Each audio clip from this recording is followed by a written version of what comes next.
Thank you for checking out New Dice. New episode today, a little different. It is going to be, I want to do these every now and then, sort of a help requested series as I plan my first in-person at home D&D campaign. I'm very excited about it. I'm very nervous about it, but it should be fun. If you follow the channel along, you know I'm new to the DM world. I am 2-3 years into the actually, maybe 4 now. Gold star. Maybe 4 now years into playing D&D on a regular basis. Now, that said, I haven't played it for a couple weeks now due to scheduling conflicts with stuff, but I've been getting into it. In terms of DMing, talked about this, I'm probably 10 to 12, 10 to 15 total sessions ran in my life, and some of that was a campaign with my brother, one-on-one campaign, just us trying to figure out how D&D works, very fun. And then a handful, a spattering of just individually ran games for friends, and then an online game that was going to be a one-shot that has turned into a 4-session mini campaign. I don't think that's going to go anywhere because I was kind of filling in on a night when some people in a Discord channel that I'm in had some free time as their DM was in a time of just transitioning in life and didn't have time to DM anymore. There was an opening there, and I took that. Unfortunately, I believe he's back now into being able to do that, so I've not been able to get that group together for a Sunday night game. So I think that little 4-session campaign is done, which is fine because I've got this new one coming up. So with these series, what I want to do is throw out what I've got in my brain, and then for you experienced DMs, get down in the comments, let's mix it up. And hopefully what this will help is people like me who are new to this and trying to figure out how to get a campaign going in this for this video. And then a chance for me to talk with other new DMs who have tried stuff, and we can get in there in the comments and kind of mix it up with what we're learning together. I think it's a cool learning experience. This little series that will come up every now and then. It will not be every week or every other week or every 3 or 4 weeks, but every now and then we're going to do one of these. So here is the stuff that's going to be happening. Because I'm going to have people over to my house. I'm going to sit down, look right into the eyes of some of my friends, and throw out a campaign for them. Now, this is a group of people that we have done 2 campaigns. I've done 2 campaigns with these people. One was a homebrew world by our buddy Matt, and he did a homebrew campaign. It was a blast. We had so much fun with it. The next one we did, and we haven't finished it yet, I don't know that we're going to because Matt had to move, was Planescape. That last Planescape module that was released by Wizards of the Coast at the end of the 2014 D&D run. So those are the 2 campaigns that we played. So my first thing that I've got to figure out is, do I want to go to a book or do I want to homebrew? My heart is telling me I want to put something together that's homebrew. But this comes with a lot of problems. Now, I have ran modules that are pre-written, and I love doing that because it gives me some confidence in terms of running a game. There is some structure behind it, and I can get like maybe loose with it a little bit here and there. But if I start to stray away, I know I can go back to something that's written, something that's pre-made, and feel very comfortable in that as somebody who has not had a lot of sessions under their belt.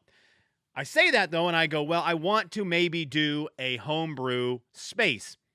That's just such a big thing in my brain. So we're going to talk about what that means real quick. I do not want this video to be too long because I want you to be able to consume it and react to some of the stuff that I bring up in here, positive or negative.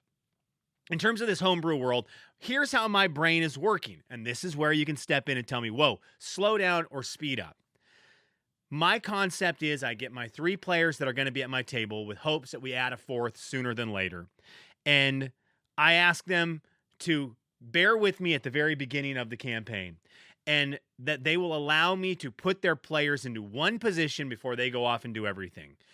I kind of want to be in a world that is a big world of some kind where we're not starting in a big city, but instead in a small town.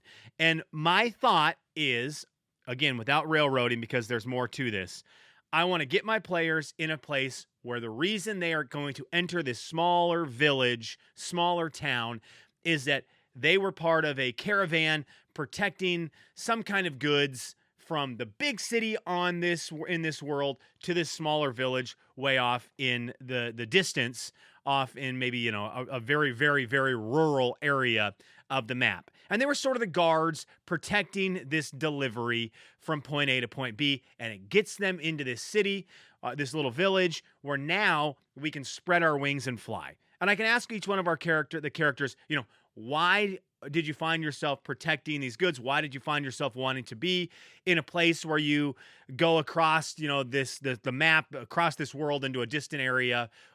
And so this is my first thing. Is that too much? Right off the bat, is that too much? I would love to be able to get my characters in that mindset, because one, I think it can get me in a spot with them where it's expected for them to be adventurers. It's expected for the people at the table to want to go out and do stuff, as opposed to, well, I wouldn't go out and fight this because that's not what my character would do. I get that. Unfortunately, at this table, I'm hoping I can have characters that want to be adventurers, that want to wander out and do things like that. So that's why I kind of want to set the table like that, to kind of force one thing into the characters. But is that dirty? Is that bad DMing? I don't know. Help me out in the comments. So I'll have them in this small village. This is my hopes, right? In terms of getting this campaign underway, my thought process goes as follows. I don't want to come up with a big overarching story to start things off. And this is where I don't know if that's good or bad. These are the things I'm wrestling with. Do I need a big bad? I've got this concept in my head that maybe this village is a special village in this kingdom, in that there might be a mine that is kind of hidden off to the north from this village, and it is a mine where they've discovered, the king of this land has discovered, and his people have discovered this special ore or something that they're using to make weapons or make armor or whatever it might be, and that mine is outside of here, so that can be like a hub of a reasoning in the future for why this area would get infiltrated by some bad guys, in that there is this special ore that has been discovered in the area.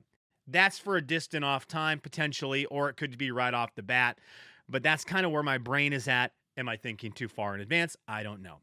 What has worked for me has been one-shots to start. So my idea is to have them in this village, put them in a spot where they successfully have protected this caravan into this little village. They wake up and it's welcomed with, hey, welcome to our town. You guys seem adventurers. We don't get adventurers a whole lot. We always can be using help out here in the wild. Here are 3 things that I know, this guy who runs the bed and breakfast or wherever they find themselves at, the inn that they're at. Here are some things I know from talking to people I need help.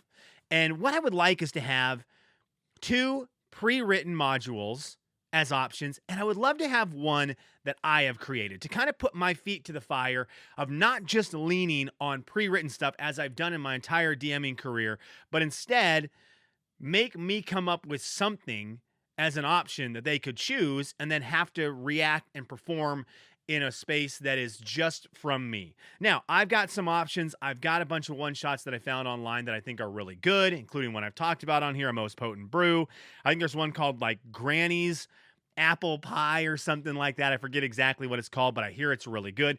I also have access to this. This is Dragon Delves. This is an adventure anthology. It has 10 adventures from level 1 to 10. I think this would be cool to throw in there as some pre-written, pre-made adventures that could be a little side story of the characters slowly throughout their adventures running into these dragon situations where they find stuff at the end of each adventure that I could maybe tie together. And if they finish all 10, it's sort of a Dragon Ball Z situation where they find 10 pieces, they put them together, and now they can wish for that old man from the island to be their mentor or whatever happens in Dragon Ball Z. I'm not too familiar with it. But that's kind of where I'm at. I would like to start in the village. I'd like to throw them 3 scenarios, 2 that are pre-made, 1 that is not. Good idea, bad idea? Let me know. I also need to know if I'm going to homebrew this world that we're in. Am I going to homebrew this space, starting small with just the village and not really knowing what's outside of that and making that as I go? Do I make it in advance and just have them in a place where I know where the rest of the map is? Or do I go to books like this? Like I've got the Faerun. I've got the Forgotten Realms books that came out this last year, and I could throw them in the world of the Forgotten Realms, which I love, and I would have a lot of stuff with. I also have a book that I really love by Kobold Press, which is the Midgard World book. I really like this Midgard World book. It's really cool. I got it at a used bookstore. It was brand new. It still has the map in it. And I love looking through this book for ideas.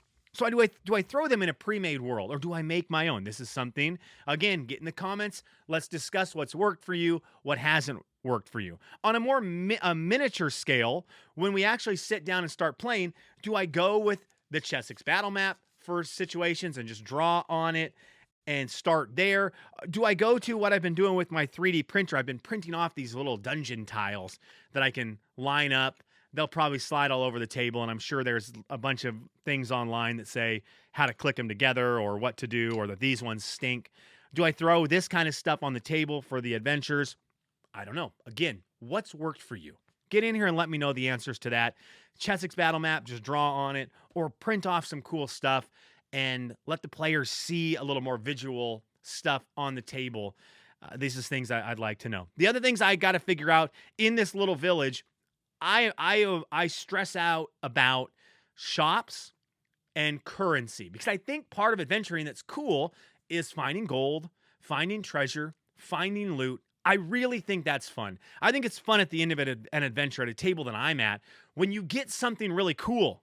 When one of the players gets a weapon that's special, or they find an artifact that gives them a special power, something like that. Even a scroll that they can use once that gives them something really cool and unique. And money, I think, is cool too, but how do they use it? What kind of shops do you need to have to start off your campaign? I know I read a lot of stuff where people say they've overpowered their characters and it can break the game.